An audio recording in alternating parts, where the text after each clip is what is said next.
ప్రశాంత్ వీర్ తండ్రి ఆదాయం నెలకు సుమారు 12,000 రూపాయలు. అతను సిఎస్కే నుంచి 14.20 కోట్ల ప్యాకేజ్ పొందాడు.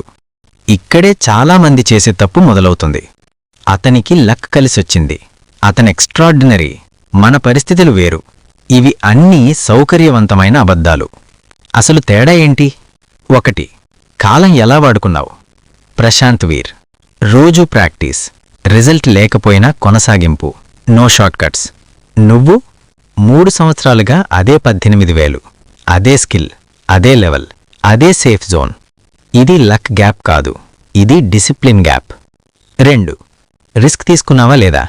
క్రికెట్ అంటే ఫెయిల్యూర్ గ్యారంటీ, సెలక్షన్ గ్యారంటీ లేదు, ఇంజురీ రిస్క్. కానీ అతను ఆడాడు. నువ్వు జాబ్ వదిలితే ఏమవుతుంది? కొత్త స్కిల్ నేర్చుకుంటే కుదరదేమో. ఇప్పుడిదే సేఫ్. సేఫ్ అనుకున్నదే నిన్ను స్టక్ చేసింది. 3. నువ్వు గ్రోత్ కోసం బాధపడ్డావా?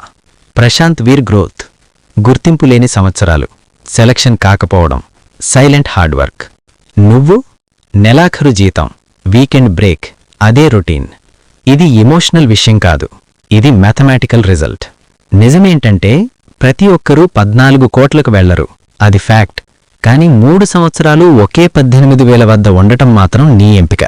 ప్రశాంత్ వీర్ స్టోరీ చెప్తున్న మెసేజ్ ఇది కాదు, డ్రీమ్ బిగ్. అసలు మెసేజెస్ డ్రీమ్ కోసం రోజూ బాధపడే స్థాయికి రెడీగా ఉండు.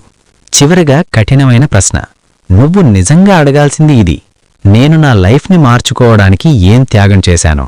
సమాధానం ఖాళీగా ఉంటే అప్పుడు నీ జీతం కూడా అలాగే ఉంటుంది. హార్డ్ వర్క్ పోస్టర్లలో కాదు, రోజువారీ నిర్ణయాల్లో కనిపిస్తుంది. ఇదే అసలు రియాలిటీ.